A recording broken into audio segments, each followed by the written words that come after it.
What's up, U.S. history? It's good to see you guys. I hope you're having a great shelter in place. I want to give you a lecture on this picture, which I've mentioned several times. This is the big picture that summarizes the entire Cold War. So the Cold War is a battle for the earth between the Soviet Union and the United States. It happens between 1945 and 1989, and America adopts a policy of containment. What we decided to do is we're not going to push the Soviets back. We're not going to go into Europe again for the third time in 30 years and have another world war. Instead, we're going to let the Soviets stay in Eastern Europe, which they've occupied. Remember, when the war started in World War II, the Nazis pushed into Eastern Europe all the way up to the borders of Moscow. And then the Soviets pushed the Nazis out of Eastern Europe, and they promised at Yalta that they would leave and allow the people of Eastern Europe to have free elections. But they didn't. They stayed. And so all of those countries in Eastern Europe became what are called satellite nations, puppets and controlled governments by the Soviet Union. And Winston Churchill said it created an iron curtain that stretched across Eastern Europe. And so the United States decided we're not going to push the Soviets out, but we are going to stop them from spreading.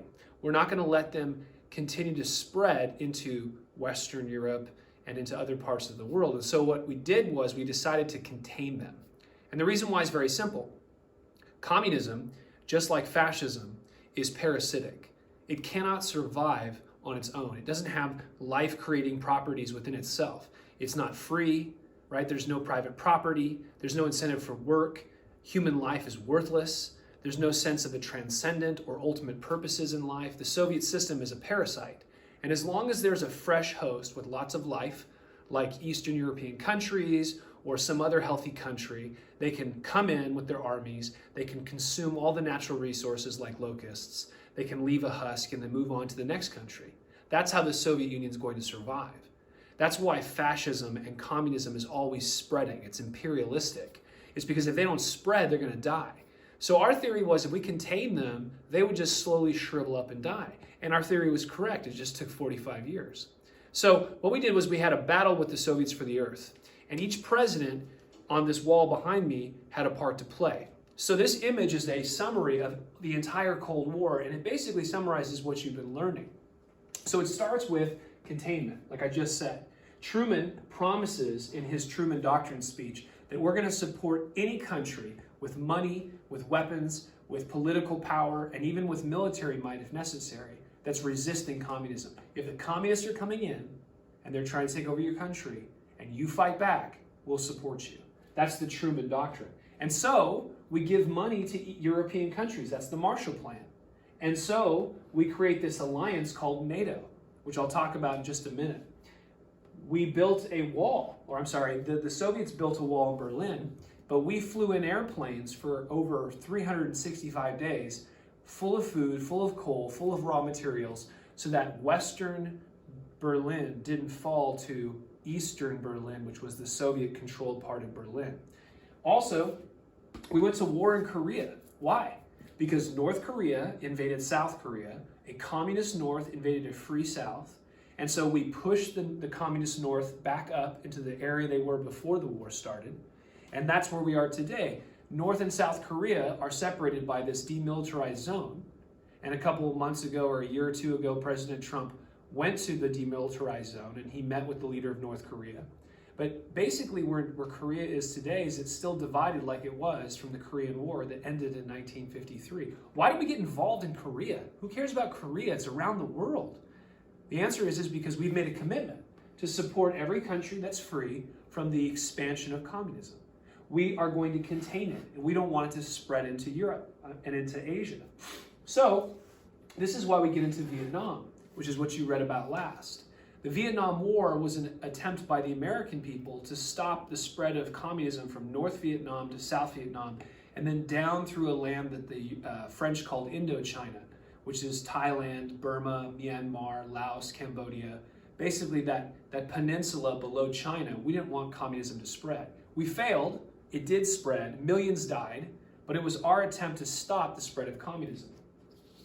Each president, Truman, Eisenhower, Kennedy, Johnson, Nixon, Ford, Carter, and Reagan, you can see all of them did things, lots of things, to try to stop the spread of communism.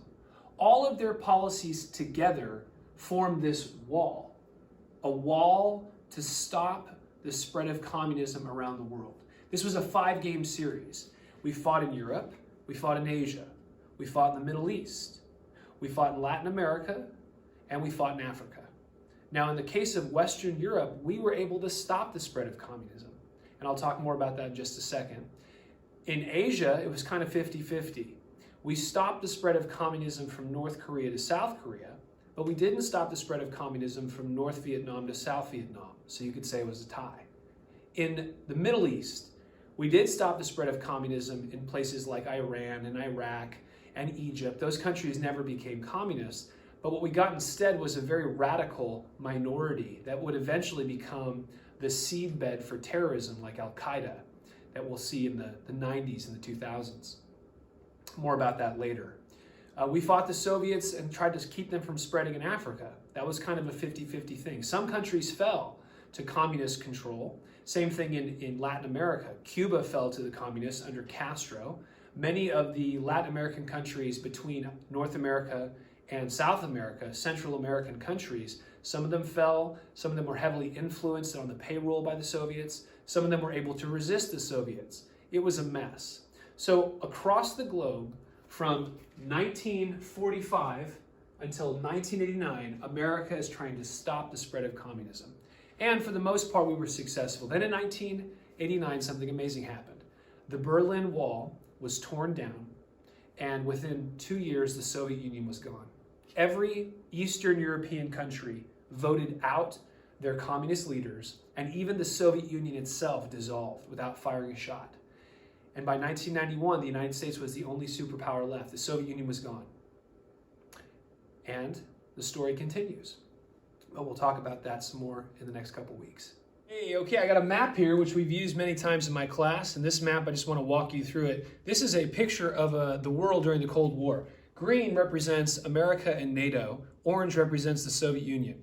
You'll notice that the green countries surround this part of the world. They surround Russia and Eastern Europe, just like a hand like this. Look, here's a fist. It's the Soviets. Here they come, coming into Western Europe. And America and all these Western European countries, they formed this alliance called NATO to keep the Soviets out.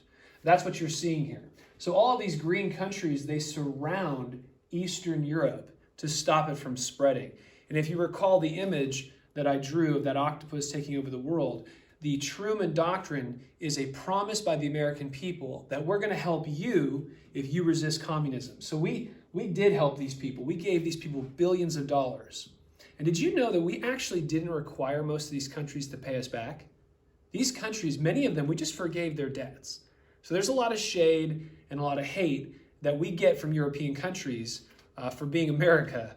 And I would love for those people to remember how much money that we just gave them after World War II. Over here, you'll see the Korean Peninsula. This is our second game. So game 1 is Europe. Game 2 is Asia. Game 3 is the Middle East. Game 4 is Africa, and Game 5 is Latin America. It's a 5-game series. So the Cold War is a battle for the earth from 1945 to 1989. It was a 5-game series. Game 1 was Europe. Game 2 was Asia. Game 3 was Africa. Middle East. Game 4 was Africa. Game 5 was Latin America. And America adopted a policy of containment. And so, depending on where you look, America had kind of a checkered success rate. Over here in Latin America, the Cubans, they were overthrown by Castro, who's a communist. And there were countries here in Latin America that were actually resisting the spread of communism. And we were backing rebels who were fighting against the Soviet-backed army. So you had an army that was backed by the Soviet Union. You had an army backed by America. And they're fighting it out in Latin America. And so this whole map is in play. World War II was a world war in the sense that Japan was fighting in the Pacific and Nazi Germany and Italy was fighting in Europe and North Africa.